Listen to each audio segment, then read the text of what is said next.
This is TABcast, brought to you by the Alternative Board, helping business leaders improve their business for a better life. So TABcast episode 6, and we've got Claire Sutherley back, but on a one-to-one basis for the first time, to talk about your business journey and We Are Wakefield, who you are Managing Director of. So do you want to start off, Claire, by telling us a little bit about We Are Wakefield and what you do? Yeah, it's a not-for-profit organisation, which I think is important. We are a membership organisation and a community, really. And it's all about encouraging businesses to collaborate. Collaboration over competition is one of my little mantras that I use. And we do that by providing a toolkit for members where they can attend networking events. So we have the big events on the first Friday of every month. They move around the Wakefield district. So whilst we have members that are beyond the district, we do focus our events within the Wakefield district. They're on the first Friday of each month. We also provide a broader toolkit than that, where there's an e-newsletter that members can put content in. That's got over 600 subscribers now. We have a LinkedIn members group where members can communicate directly with each other. We have sister events that I'm sure we'll come on to. And just every opportunity really for members to work with each other, promote their own businesses or organisations. We have over 200 members of businesses from every sector you can imagine, really, from your new start, sole trader, right up to your global entities and everything in between. Education providers, charities, local authority. Have I missed anyone? I don't think I have. Banks now, I think. We do, yeah. We've got, so a real mixed bag of businesses and organisations within the community. And what do you think the members get from being part of that? I think they get a sense of belonging. I think that's really important, and a sense of being part of something bigger than just them. The old adage, it can be lonely running a business, or within a role, even within an organisation. I think that members come to the events and feel a real sense of community and belonging. They've got support, peer support within it, albeit a large group. And make really valuable connections. And I think that, as much as promoting the businesses and exchanging, financial transactions, there's a real sense of community there and support. And I think that's just as important. Yeah, so tell us about those other sister events that you've got going on. Well, I've got this overarching vision for We Are Wakefield, and that was to provide everything that a business could possibly need, a business or organisation could need. And for me, that's the networking side of things, which are the first Fridays. A marketplace to sell your wares. So we did the Wakefield EXPO, the first one in March this year. That was a fantastic event over at the Education Exchange in Nottingley. We had 65 exhibitors and about 500 people through the door throughout the day. So that was a great event for the first one. We are having the conference on the 9th of July at Pontefract Racecourse, and we've branded that as the West Yorkshire Conference, which is all about expanding the network even further, inviting the 5 boroughs in, if you like, to expand the Wakefield network, but also, expand individual networks on the day as well, so people can collaborate even further than they normally would. And that's our day of learning. Obviously some network thrown in there, but knowledge sharing and learning throughout the day. And then we have the Business Awards, which are the celebration at the end of the year, which is a cracking night out in November. And that's going ahead for the 4th year. I can't believe that, actually. It's in year 4. So that's at the end of the year at Tallyard North, 13th of November. So just going back to the conference, tell us about the speakers that you've got lined up. Okay, so I wanted a representation of the region, but I also wanted something where people could really get an opportunity to meet someone they wouldn't normally meet and hear a story that they're familiar with, but it resonates with a lot of people as well. So our headline speaker for the day is Eddie the Eagle Edwards, who our generation, I'm sure, will know, but the younger generations probably know it best from the film with Hugh Jackman and Taron Egerton that did Eddie's life story there, which was an amazing film about his journey. But he's got a great story to tell about overcoming barriers and resilience and, you know, just carrying on when the odds are against you, really. Yeah, and measuring success as well. Absolutely, yeah. To what you want rather than what other people see. Exactly. Yeah. Success always a gold medal. Yeah. So I think that'll be really interesting, a brilliant story and a real character as well. You know, who doesn't love Eddie the Eagle? So I thought he'd be great to get there, and we have, which I'm really happy about. We've also got Nikki Chance-Thompson, CEO of the Peace Hall. So the story at the Peace Hall is just phenomenal. We've all seen that journey. Peace Hall in Halifax. In Halifax, yeah. That's gone from kind of an out of use building really into what it is now, where it's you know, fully used for business and trade, and retail. But the events that they've got on there as well, they're getting some amazing names over there. So the journey, Nikki's journey from how she's transformed that with her team is just incredible. So that'll be great to hear as well. We've got a global economist from HSBC, James Pomeroy. So he'll be telling us about the regional economy and the changes that are happening there. And then Alexandra Thornton from Human Alchemy, who's doing something on leadership. And I think we've got another speaker yet to be confirmed as well. So I can't really announce that. Can't divulge that here and now. But we've got panel discussions going throughout the day as well on skills within the region, leadership, growth, sustainability. We put the feelers out there. What do people want to learn about? What did they have questions about? What would be useful? And they're the topics that came up. So we've accommodated that throughout the day. And just remind us when that is again. 9th of July. And how do we get tickets? You get tickets a few ways actually, through the We Are Wakefield website on the events page. It's got its own website, so westyorkshireconference.org.uk, or just search for it on Eventbrite and you'll get straight to the tickets there. Okay. And then the Business Awards. Yeah. That's in its 4th year now. Oh, it's a machine. It's a beast. Yeah. So we've got Dixie from formerly of Heart Yorkshire. He's not there anymore. No, they've got National Heart now. So unfortunately, our local tea time drive shows no longer there. But the personality's still around, and he did a great job for us last year. Really got the crowd going. So Dixie's returning as host.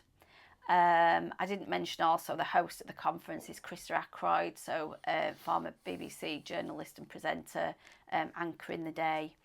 But yeah, Dixie's coming back for the Business Awards. It's very much in planning, so entertainment-wise, it's going to be a bit of a surprise that on the night actually. So yeah, you'll have to be in it to see what I mean there, and you'll get it on the night. Okay. Yeah, it's some new categories this year. So we've got we've split the business categories into sizes.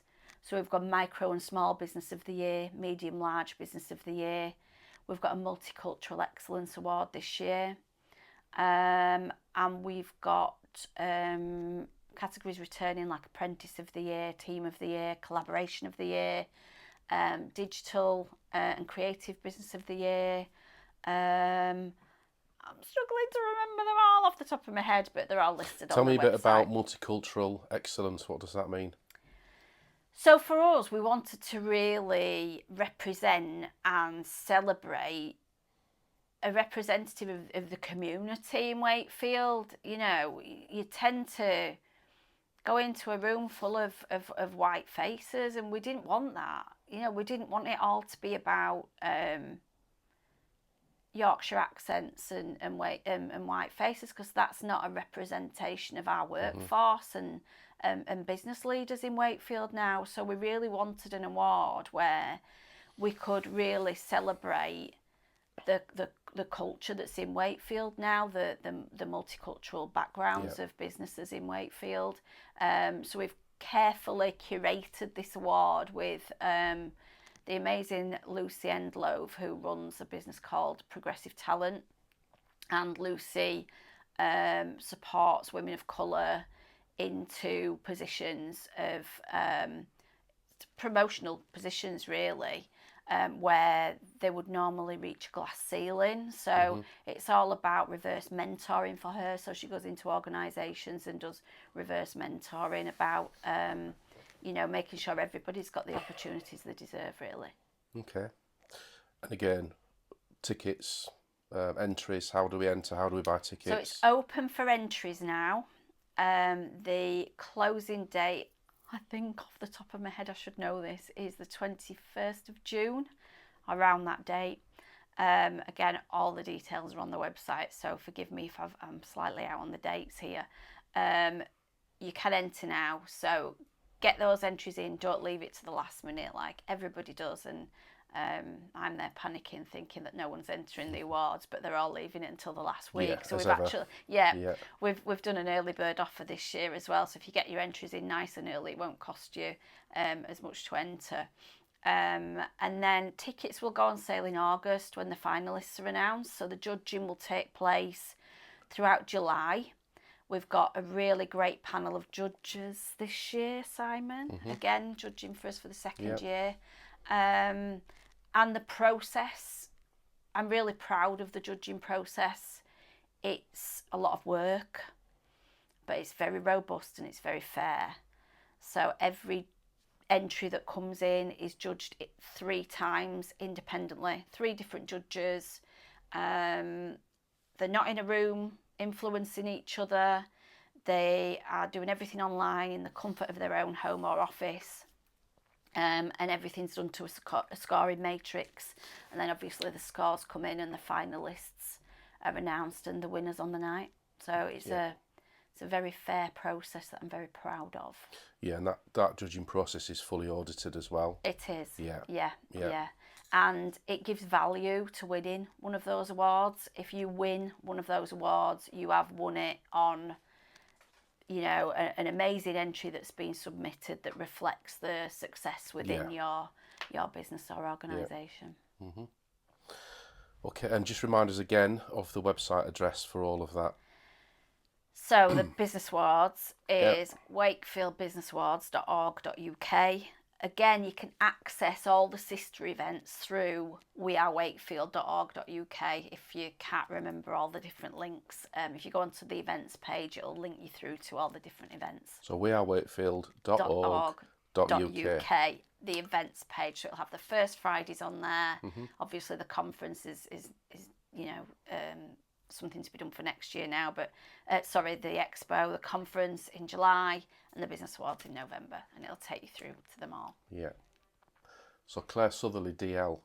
Yeah. Pretty well known figure in Wakefield now, I would say, certainly over the last 2 or 3 years. But a lot of people won't know your background and story, so I think it'd be good to talk about that today. So we know where you are now. Yep. We know all about you. We are Wakefield people particularly know all about you presenting the first Friday events. But tell us a bit about where it all started for you. Where did your business journey begin? Wow, how far back do we want to go? Not too far. Not too far. Yeah. Well, didn't end up going to uni. I'll start at the beginning. Yeah, okay. Why not? But I'll speed through the first bit. So didn't end up going to university. I actually wanted to be a sports journalist. Brought up on rugby league, running through my veins. Did my coaching badges. One of the only women at the time to be doing stuff like that. Was hosting the radio coverage on Hallam FM in Sheffield. So I used to go and report on Sheffield Eagles. So very much rugby league focused, but I really wanted to be the next presenter of Grandstand. Right. Weren't many women in it back then. I mean, I'm celebrating a big birthday this year. We're going back 30 odd years. So anyway, applied to go to uni, got my place. One reason or another, which I won't go into, I didn't go. Ended up working, my first full-time job was at Lloyds Bank in Leeds, in the machine room, processing the checks as you used to do back then. bit of a move to Pontefract branch, closer to home. And then, to cut a very long story short, joined the family business, which was a security company.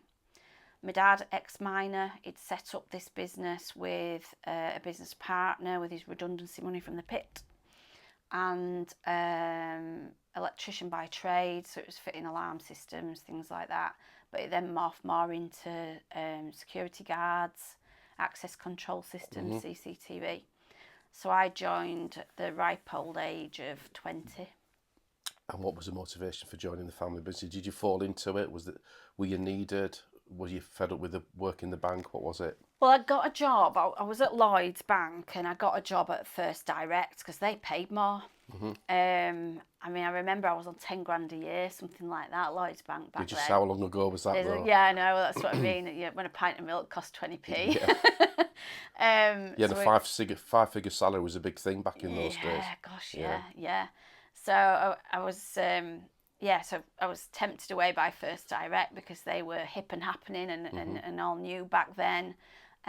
Got the job, had some annual leave to take, and said to my parents, because my mum was working in the business as well, I'll come and help you out for a couple of weeks if you pay me. I thought, yeah, I'm being clever here, I'm getting double pay. So I've got me holiday pay, and they'll give me a little bit as well for going in and helping out in the office. Well, goodness me, they were doing invoices on a typewriter with carbon paper. There was a computer in the office, but nobody really knew how to use it. It was massive as well, how they used to be. It was a mess. It was all over the place, and I've always been quite efficient and organised. I think that's just how my mind works, and kind of whipped them into shape, and the conversation went where I just stayed, basically. So yeah, I kind of just fell into it. Didn't mean to. So I never went to First Direct, and the rest was history. You never went to university? You never went to Grandstand? No. You never know, one day. Yeah. So how long were you in that business for? Gosh. So age 22. Age 20 to age... Gosh, you're putting me on the spot now with maths. So, not to, spoil the plot here, but I left in 2019. So that was 6 years ago, so 44, so 24 years. Yeah. 24 years, quick sums there. And tell me what that was like, 24 years in a family business. Stressful. Yeah, it was stressful. So when you went from sorting the admin side out, putting that in order, where did the role go after that? I was in accounts, really. So I was sending out all the invoices. I'd not customer facing, didn't really see anybody, didn't really leave the office much, if I'm honest, not in those first 15 years anyway. Pretty much tied to my desk, and invoicing, accounts, bookkeeping. Remember the big old red cathedral analysis books? Everything was handwritten. Yeah. So doing the bookkeeping, the VAT returns, all manually. Don't know we're born now, do we? With zero, but that was back office really. Yeah, yeah. And how did it develop beyond that? What did your role become? So it was a security company, like I said. Businesses have to be security companies now have to be SIA licensed. So we were going through all that accreditation, and the business needed more than one director. My dad was the director. There's all sorts going on in the background here, with parents splitting up, mum leaving the business, brother entering and exiting the business. There's all this going on in the background. I think both my sisters dabbled at one point and left. But they needed more directors for SIA licensing, so myself and my brother were made directors of the business just for that reason, and shareholders. And no, we weren't made shareholders then, sorry, that came later. And then eventually mother left, brother left, sister's been and gone. Dad looking at taking a step back, and I ended up running the show really. So I had an ops manager, team of electricians, 30 security guards.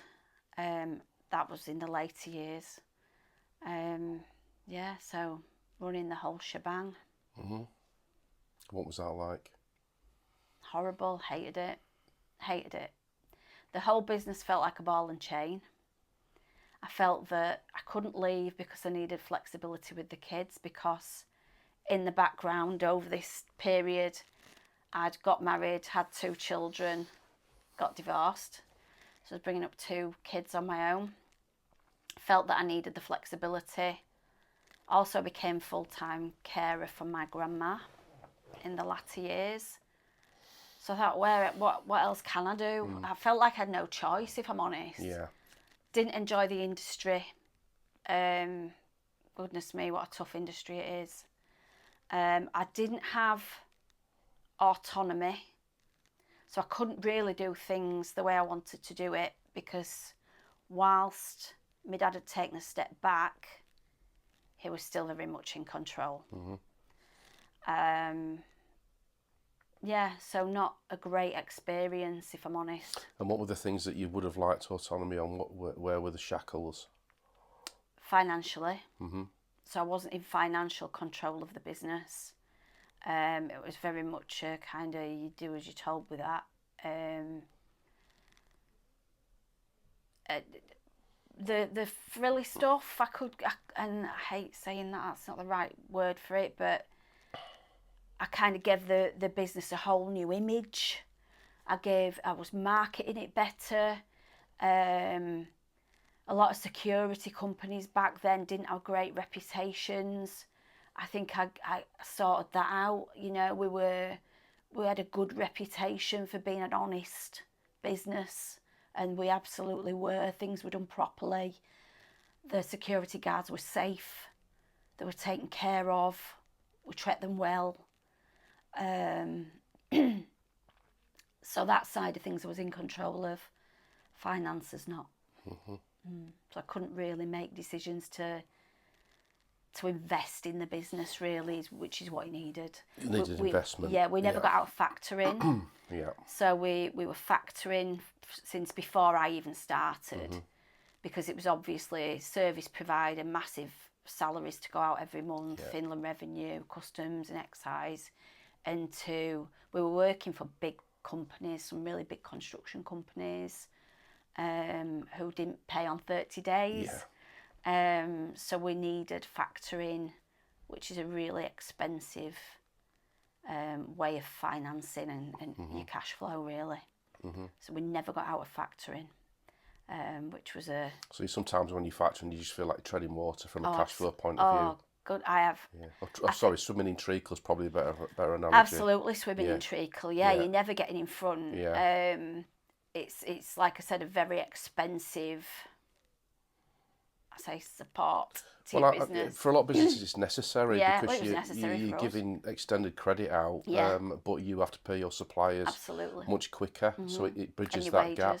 Yeah, it bridges that gap. Yeah. It was. I called it a necessary evil, and for us it was, because I saw that if more money had been left in the business, we could have probably got out of that at some point. I mean, we were 4 million turnover at one point. Yeah, and that whole thing about funding effectively what is a lifestyle business that's providing somebody with a high level of income has to be supported with some funding from somewhere. Yeah. And that's where factoring tends to come in. Small family businesses that want to be able to take decent amount of money out consistently. The only way to fund that, if you're not leaving reserves in the business, is to look at factoring. But even with factoring, we went through one particularly bad period where a lot of construction contracts that we thought we were getting the work on didn't come off. You found that when you had a change in government, a lot of the commitments that had been done, building schools, building hospitals, things like that, the plan would change as different government came in. So a lot of your contracts that were meant to be happening would go, or they'd be put on hold. And we traded through a really difficult time and then got back on our feet. I would say that was around, it was when the Labour government went out and the Conservatives got back in. And that time was tricky, but we traded through it. Yeah. Traded through it, got back on our feet. Everything was going well until it wasn't again. And I went through some tough, lonely times. I remember sobbing at home on my own, kids put to bed, working. Didn't want to tell anyone else about it. I didn't have peer support back then. I didn't have anyone that I could talk to. Didn't want to talk to other people in business because it felt like a failure. Didn't want to alert the competition that we were in trouble. Didn't want to alert the workforce that we were in trouble. Didn't want to alert my dad that we were in trouble, because in my mind that just made the situation worse, because I'd have him on at me. So yeah, I remember having some really, really dark times. So working under that extreme pressure. With no real solutions and no support coming in from anywhere. No, and inland revenue due, payments due, customs and excise payments due, a massive wage bill at the end of every month, and just robbing Peter to pay Paul all the time. Yeah. The person that shouted loudest got paid first. Factoring, getting invoices through quicker than they should have been, if I'm honest, to get that payment up front from the factors. Just spinning plates all the time, and yeah, it was horrible. And invariably, those type of work business situations come to an end. Either you trade out of it, or the worst happens, and the worst happened. Yeah. 2019 was my annus horribilis, if you like. So my grandma, who I mentioned earlier, passed away in the August, and as I was getting through all that, I knew it was coming. I knew the end was near for Vanguard. You can feel it, can't you? I knew it. It was just getting hard. I just didn't know where the money was going to come from to pay the next wages bill. Every month gets harder and harder. Yeah. Yeah. We had a large client bought out, so contracts weren't coming in.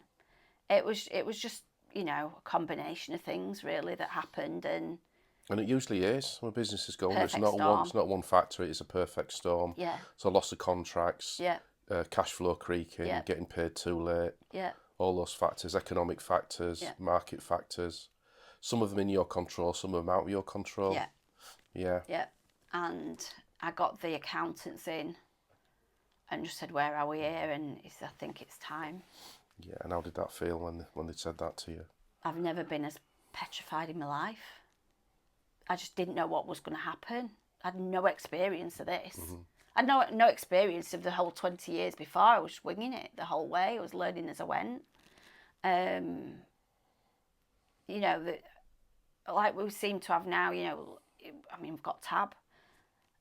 That would have been a dream. I'm sure we'll talk about that later. But I just didn't have anyone. I just didn't know what was going to happen. I mean, the accountants were great. Got the loss adjusters in. Lovely guy. Came and taught me through everything that was going to happen. But basically, we needed to alert some clients so they could put cover in place, because obviously we were securing the premises. Yeah. So we thought that was a duty of care really to the clients, but we had to be really careful because we didn't want people walking off site and leaving them with nothing. It was just a really awful situation. So who had to have those conversations with the stakeholders, with the clients, with the staff? Who was that down to you? It was down to me, the ops manager at the time, and I got my dad in. It's time where we all had to buckle down really. This is what's happening. This is the awful truth. This is where we're at. We need to just get through it. And I was scared to death. I was scared to death. I just didn't know what to do. So I was grateful actually that they did take over some of them conversations. Timing emails to go out to people, and then it was a case of hand over the keys, car key, office keys, walk away, and What did it feel like when you walked away? When all that stress and... The stress hadn't quite gone, but in a weird way, it was a massive, massive relief. It's done. I knew it was coming. I'd often wondered how it was going to end, because I never saw me exiting the business on my terms. So I just never knew how it was going to end, and my worst fear was that way. Obviously, it would have been nice to have been, you know, and exit from it another way, because I never really wanted to be there. But yeah. So you exited the business had finished, you had to move on, and now you had some choices, I'm guessing, of... So how did it feel being in that situation where you sort of drifted into the family business, you then felt trapped in it and you couldn't get out of it, and here you were out of it? How did that feel, and what was your next step? Where did you go after that? Well, the first thing was, I'm going to pay the mortgage, because being a director of the business, all I got as a redundancy payment, if you like, was the minimum. So I was taking dividends. So I didn't get a lump sum or anything like that. I got something like 3 or 4 months' salary at 600 quid. I can't remember what it was, but it was a negligible amount. So low salary, high, and then dividends. Yeah. And that, as again, was to save the business money. You know, it was the cheapest way for the business to do it. But I ended up, you know, if I'd have been salaried the whole way through, I'd have probably come out with a lump sum at the end of it. But I didn't. Yeah. Some of the best advice I got when I set my own business up was to pay yourself a salary and not go low salary, high dividend, for lots of different reasons. And that's one of them. Particularly if things go wrong. Yeah. There's not just that, though. If you're drawing dividend when you're not solvent, then there is a possibility the administrator can come back for that money. Yeah. If you've been paid PAYE, they can't touch it. Yeah. So it's safer. You don't know all this. No. You learn the hard way.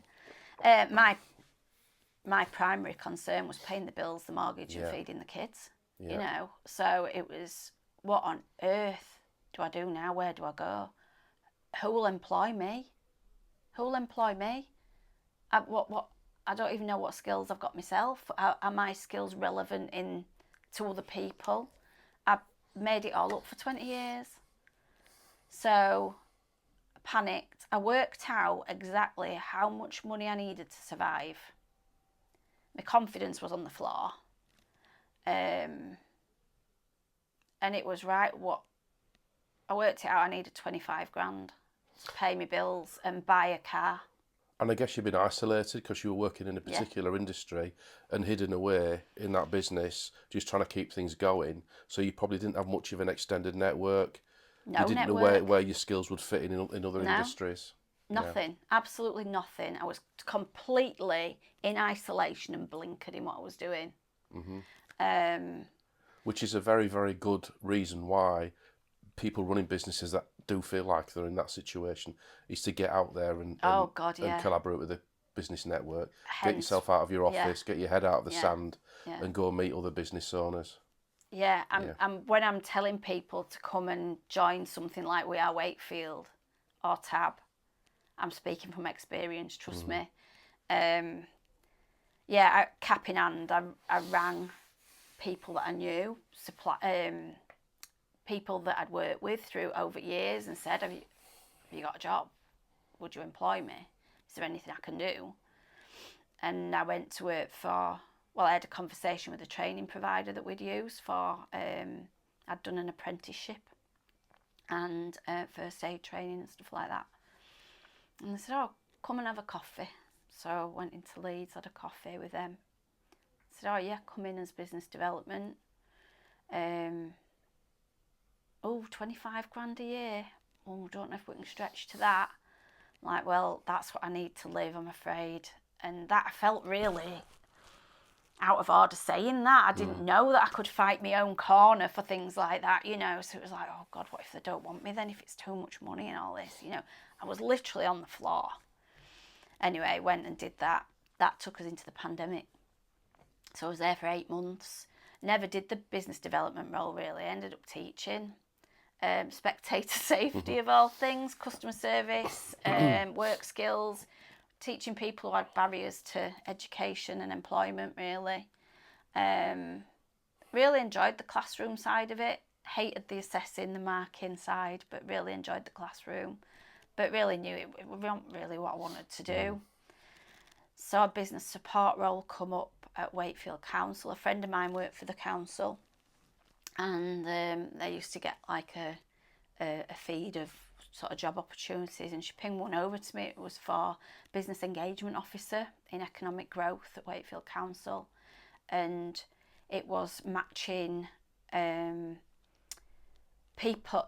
businesses to people they had on the Step Up programmes, people who are looking for employment but again had those barriers to employment. They were long-term unemployed or ex-offenders, things like that, matching them to getting businesses to work with the Step Up team really, to engage and give these people opportunities. So I got that job, did the world's worst interview, bearing in mind this was the first proper job interview I'd had for 20 odd years. But I got it on my last question, which is, why should we employ you?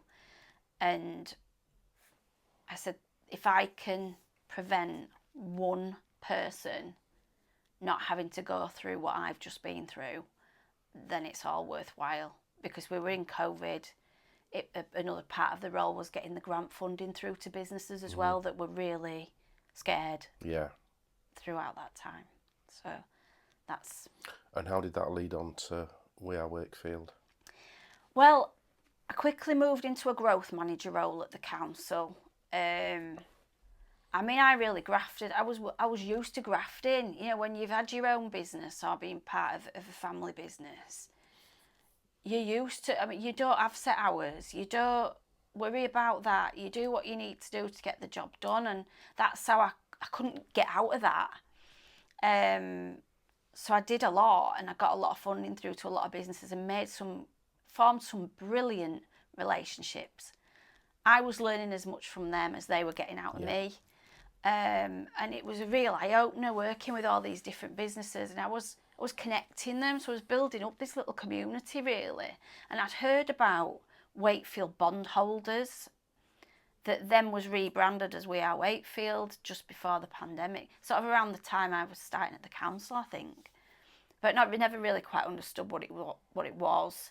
Again, networking was an alien thing to me. I'd not really, but I thought, oh, that's a good idea. You know, I'm sure there's call for that. That'd be great to get businesses together, chatting to each other.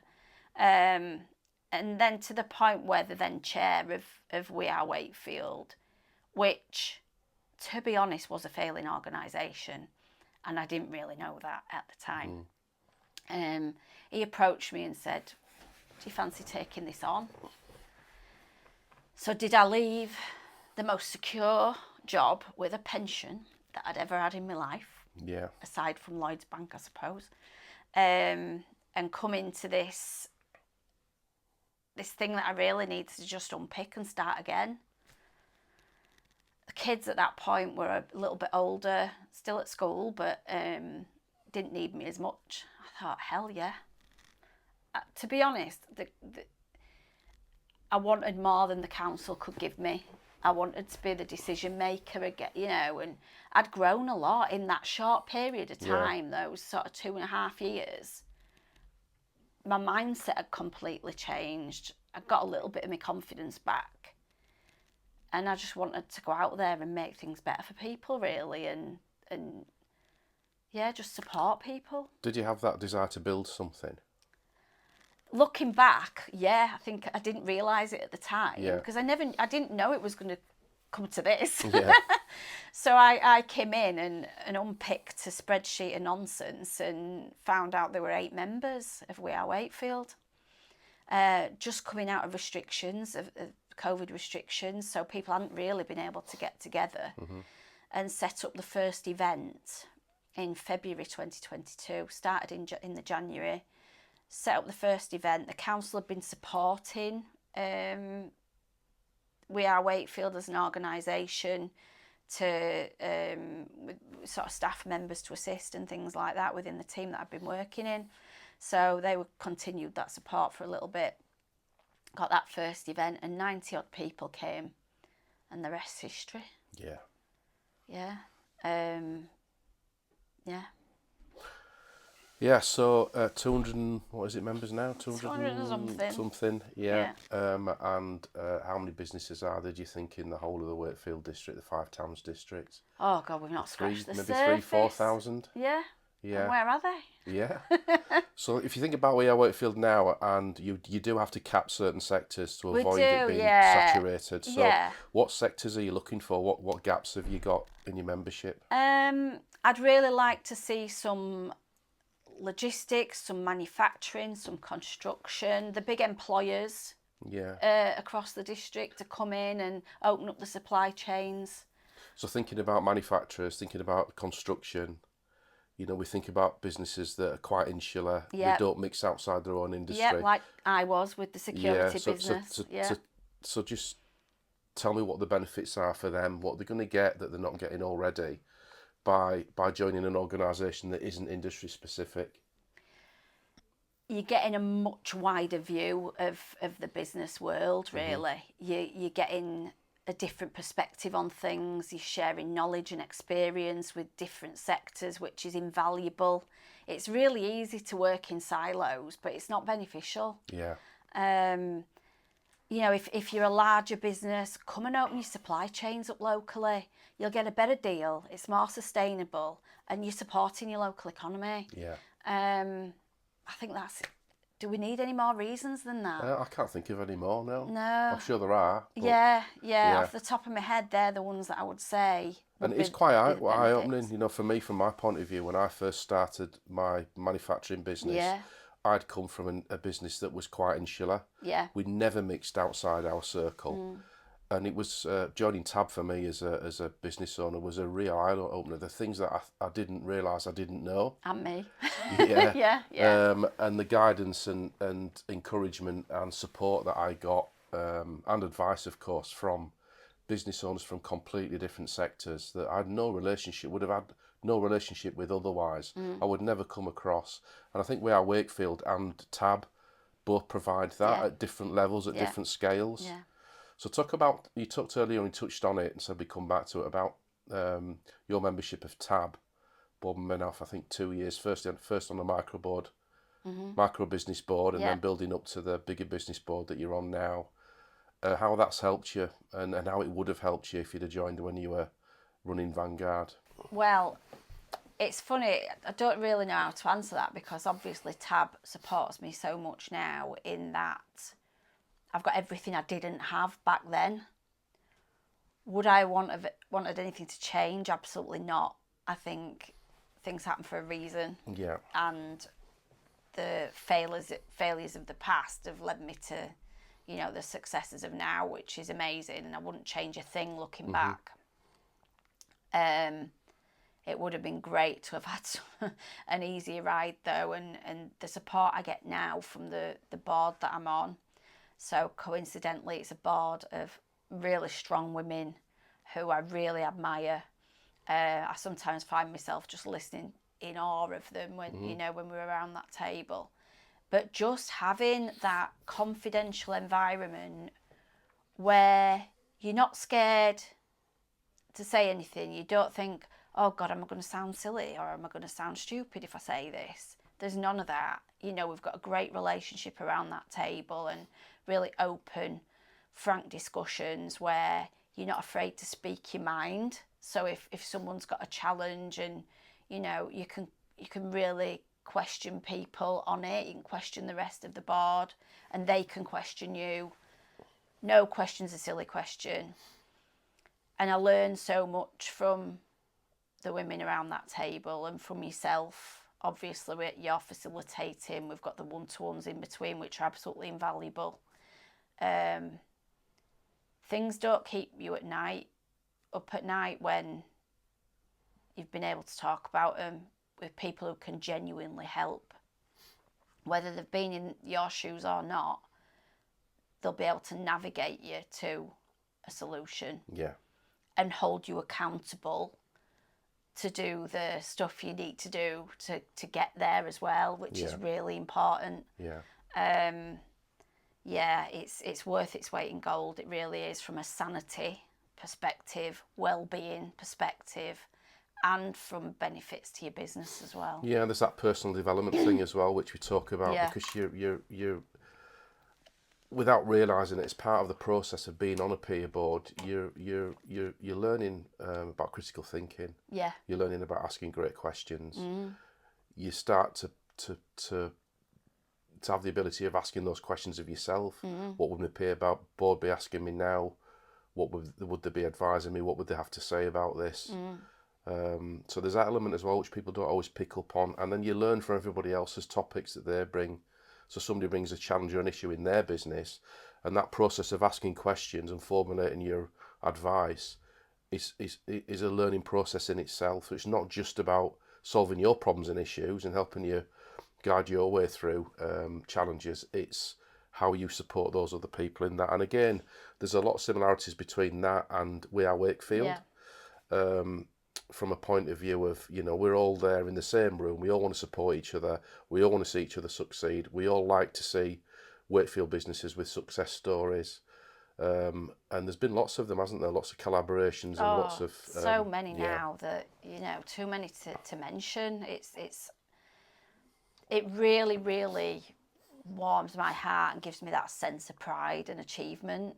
It really does. When I see that, I've had people come to me and say, my business wouldn't be here now if it weren't for We Are Wakefield. I certainly wouldn't be in the position I'm now if it wasn't for TAB. So it's just getting the right people around you, isn't it? Making those connections that are going to support you and be cheerleaders, build your confidence as well. I mean, that's one important thing that I've got to say about TAB, is sitting around that table every month has made me a lot more confident in the questions that I feel I can ask, and that critical thinking side of it as well. I mean, we've got a joke on our board, haven't we, where, if someone asks a question that the next person was going to ask, it's like, oh, you got me good question. And so it's just brilliant. It's just, it's built my confidence. I feel like I've got real allies, around me, and I'll never feel like I did at Vanguard again. And that extends beyond the board meetings as well. So you're supporting each other away from the board and becoming quite close from a point of view of even friendships have come from it, which is great to see. Yeah. So what's the next thing for We Are Wakefield? Where's it going next? So once we've got the conference and the business awards, what are you hoping to do with We Are Wakefield? Just build on it now. I think we've got the foundations there. We've got some great people involved. Just to build on it, make it as valuable as possible for all the members that are involved, and just expand everyone's networks even further. So thinking about the story that you've told us today and the tough times that you've been through personally and in your business life, there's a lot of businesses struggling out there at the moment. It's a really difficult environment. What piece of advice would you give them on how to get through it? Don't try and do it on your own. Find people who can support you. Talk about it. Don't suffer in silence. Get some help and support, because people want to help and want to support you. Yeah, and there's nothing wrong with recognising that you don't have all the answers. No. Because we can never have all the answers. It's okay to Still recognise haven't got all the that. answers. Still haven't got all the answers. And actually, reaching out there for answers is a very, very smart business thing to do. Oh, yes. Yeah. My whole view on it has been literally turned on its head. Don't suffer in silence. Don't work in silos. Get out there. Broaden your network. Build up your allies. And And you can do that by joining a We Are Wakefield. By joining We Are Wakefield, you don't have to be a Wakefield business to join We Are Wakefield. No. And you can do that by becoming a TAB peer board member. Yes. Yeah. Yes. Okay, so right, thanks very much, Claire. A really interesting story. Thank you. And I look forward to seeing We Are Wakefield continue to be really, really successful. Thank you, Simon. Hi, I'm Claire Sutherley, Managing Director of We Are Wakefield. You can get in touch with me at claire@wearewakefield.org.uk. Hop onto wearewakefield.org.uk website for all the latest information on our events, including the West Yorkshire Conference on the 9th of July and the Wakefield Business Awards on the 13th of November. Simon Banks, joint owner with Liam Prendergast at the Alternative Board Wakefield District. You can find us at thealternativeboard.co.uk.